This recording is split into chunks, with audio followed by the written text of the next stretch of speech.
আসসালামু আলাইকুম। পর্যাবৃত্ত গতি বরিশাল বোর্ড 2024। দুটি সরল সন্ধিত গতিতে স্পন্দিত বস্তুর একটির গতি সমীকরণ দেওয়া আছে x is equal to 8 cos 6 pi t plus pi by 2 metre এবং অপরটির গতি সমীকরণ দেওয়া আছে x is equal to 10 sin 12 pi t metre. উভয় বস্তুর ভর সমান। গ নম্বর কোশ্চেন, 2 সেকেন্ড পর সরল সন্ধিত গতিতে স্পন্দিত প্রথম বস্তুর বেগ কত? 2 সেকেন্ড পর প্রথম যে সমীকরণটা দেওয়া আছে x is equal to 8 cos 6 pi t plus pi by 2, এটার ক্ষেত্রে আমাদের বের করতে হবে যে বেগ কত। তাহলে সমীকরণটা দেওয়া আছে গ নম্বরের, x is equal to 8 cos 6 pi t plus pi by 2। বের করতে বলা হয়েছে 2 সেকেন্ড পর বেগ কত। 2 সেকেন্ড পর বেগ ইজ ইকুয়াল টু হোয়াট। তাহলে কি করব, প্রথমে x এর ভ্যালু দেওয়া আছে, এই সমীকরণটাকে বেগের সমীকরণে কনভার্ট করব। x কে যদি আমরা t এর সাপেক্ষে ডিফারেন্সিয়েট করি তাহলে এখান থেকে বেগ পাবো।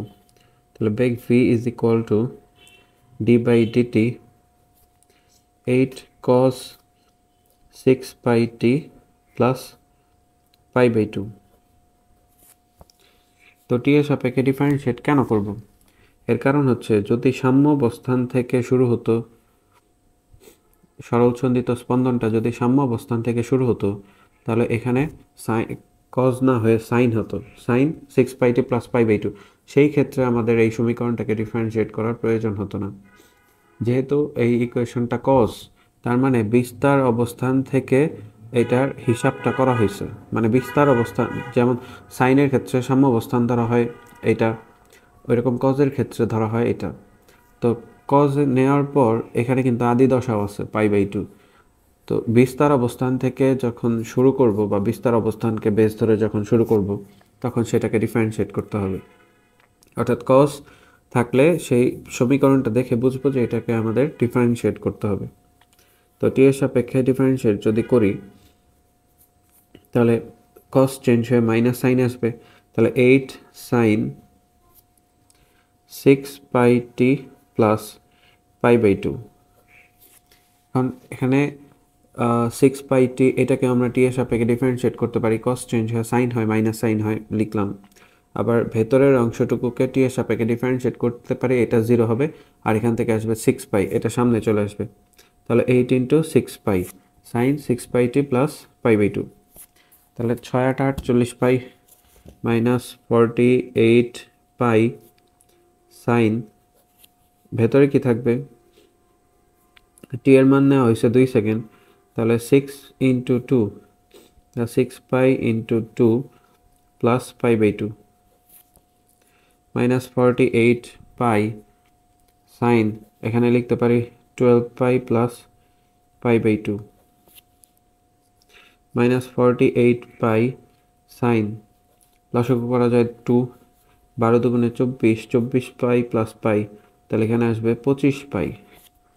আর এই ব্র্যাকেটের ভেতরে সাইনের যে মানটা, এটা কিন্তু থিটা, এটা ডিগ্রিতে নিয়ে আসতে হয়। তো এইটা যেহেতু পাই আছে, পাই তো রেডিয়ানে, ওইটাকে ডিগ্রিতে নিয়ে আসতে হবে। এই পাই কিন্তু আবার হচ্ছে এটা সাইনের বাইরে, কোণের বাইরে, এটাকে কিন্তু 180 লেখা যাবে না, এটাকে 3.1416 লিখতে হবে। তাহলে 48 পাই সাইন 25 ইন্টু 180 ডিভাইড 2। এখন এটাকে আমরা ক্যালকুলেশন করব, যেটা পাবো এটি হচ্ছে 2 সেকেন্ড পর বেগের মান। 25 গুণন 180 ভাগ 2 2250। তাহলে সাইন 2250 ইজ ইকুয়াল টু 1 আসে। এটার সাথে গুণ হবে ইন্টু 48 ইন্টু পাই 48 পাই 150.796 মাইনাস 150.796 150.796 বেগের মান পেলাম এত মিটার পার সেকেন্ড। মাইনাস আসছে কারণ বেগ যদি সাম্যাবস্থান থেকে হিসাব করি তাহলে এই বরাবর যখন যাবে তখন বেগের মান পজিটিভ, উল্টা দিকে যখন আসবে তখন বেগের মান আবার নেগেটিভ। এর জন্য এখানে মাইনাস আসছে, মাইনাস 150.796 মিটার পার সেকেন্ড। এটাই গ নম্বরের অ্যান্সার। আশা করি গ নম্বরটা সবাই বুঝতে পারছেন। নাম্বার বলছে উভয় সরল সন্ধিত গতিতে বস্তুর মোট শক্তি গাণিতিকভাবে তুলনা করো। মোট শক্তি মানে half K A square is equal to half K A square. তাহলে উভয় ক্ষেত্রে আমাদের হাফ কে স্কোয়ারটা বের করতে হবে। তো প্রথম সমীকরণে দেওয়া আছে x is equal to 8 cos 6 pi t plus 5/2। তাহলে প্রথম সমীকরণ হতে x is equal to 8 cos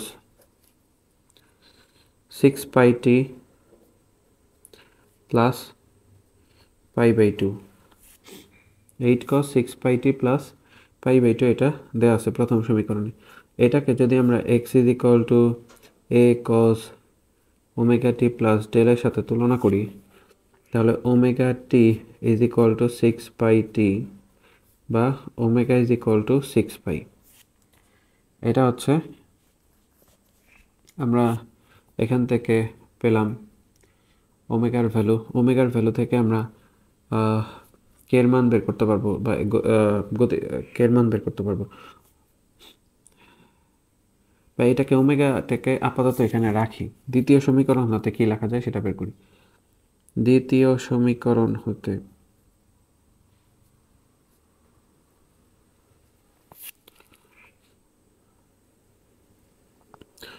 x is equal to দেওয়া আছে 10 sin 12 pi t। এটাকে আমরা তুলনা করতে পারি x is equal to a sin omega t। এই সমীকরণের সাথে তুলনা করতে পারি। এটার সাথে যদি তুলনা করি তাহলে omega t is equal to 12 pi t বা omega is equal to 12 pi। তো এটা 6 পাই আসছে, এটা 12 পাই আসছে। এখন শক্তি প্রথম ক্ষেত্রে ধরলাম k1, দ্বিতীয় ক্ষেত্রে ধরলাম k2। মোট শক্তি হয় হাফ কে স্কোয়ার, বা এখানে e1 লিখলাম গতিশক্তি বা মোট শক্তি, আচ্ছা e1 e2 লিখলাম। তা হাফ কে এ 1 স্কোয়ার আর নিচেরটা হচ্ছে এটা k1 ধরলাম, half k2 a2 square. Half half কাটা, k1 এর পরিবর্তে আমরা কি লিখতে পারি, k1 এর পরিবর্তে লিখতে পারি omega square. k is equal to আমরা জানি ওমেগা স্কোয়ার m, বা k is equal to omega square m, বা omega is equal to root over k by m। এই সূত্র থেকে আসছে k is equal to omega square mটা। t is equal to 2 pi root over m by k, আবার t is equal to 2 pi by omega. এখান থেকে omega is equal to root over k by m আসে, তো omega square m is equal to k লিখা যায়। তার উপরের ক্ষেত্রে omega 1 square m a1 square, আর দ্বিতীয় ক্ষেত্রে ওমেগা 2 স্কোয়ার m 2, যেহেতু ভর জানা নাই এটা m1 ধরলাম, এটা m2 ধরলাম, আর নিচে a2 স্কোয়ার। ওমেগা 1 উপরের ক্ষেত্রে 6 পাই, তার উপর স্কোয়ার ইন্টু m1 এর মান m1 লিখব, আর a1 এর পরিবর্তে কি লিখতে পারি, প্রথম ক্ষেত্রে এটার ক্ষেত্রে এর ভ্যালু হচ্ছে 8। তাহলে প্রথম সমীকরণে এর ভ্যালু হচ্ছে 8 তার উপর স্কোয়ার, আর দ্বিতীয় সমীকরণে 12 পাই তার উপর স্কোয়ার ইন্টু m ইন্টু ধরলাম একই বস্তু তারা, তাহলে mm কাটাকাটি করতে পারি। একই বস্তুর ক্ষেত্রে গতিশক্তি নির্ণয় করতেছি আমরা। তাহলে a2 এর পরে ক্ষেত্রে এখানে লিখতে পারি হচ্ছে 10, ওইটা ছিল 8 আর এটা হচ্ছে 10 স্কোয়ার। তাহলে উপরে আসতেছে 36 পাই স্কোয়ার ডিভাইড 144 পাই স্কোয়ার ইন্টু 64 ডিভাইড 100। তাহলে শক্তির অনুপাত কত হয়, পাই স্কোয়ার তো কাটাই, 36 ইন্টু 64 ভাগ 144 ভাগ 100, 0.16। তাহলে e1 is to e2 এটা হবে হচ্ছে, এটাকে যদি পূর্ণ সংখ্যায় নিয়ে আসি 0.16:1 হয়, এটাকে পূর্ণ সংখ্যায় নিয়ে আসতে পারি, এটার মান আরও বড় হবে, এটা 1 হবে। যদি 0.16 দিয়ে ভাগ করি, 1কে যদি 0.16 দিয়ে ভাগ করি 1 ভাগ 6.16, তাহলে আসবে 6.25, অর্থাৎ এইটা আসবে 1:6.25। এটাও রাখতে পারি, এটাও রাখতে পারি। আশা করি ম্যাথটা সবাই বুঝতে পারছেন। যদি ক্যালকুলেশনে কোনো ভুল হয়ে থাকে অবশ্যই চেক করে নেবেন, কিন্তু নিয়ম হচ্ছে এটাই, যে এভাবেই হচ্ছে শক্তির অনুপাত বের করতে হবে। তো কোনো সমস্যা থাকলে অবশ্যই কমেন্ট করে জানাবেন। আল্লাহ হাফেজ।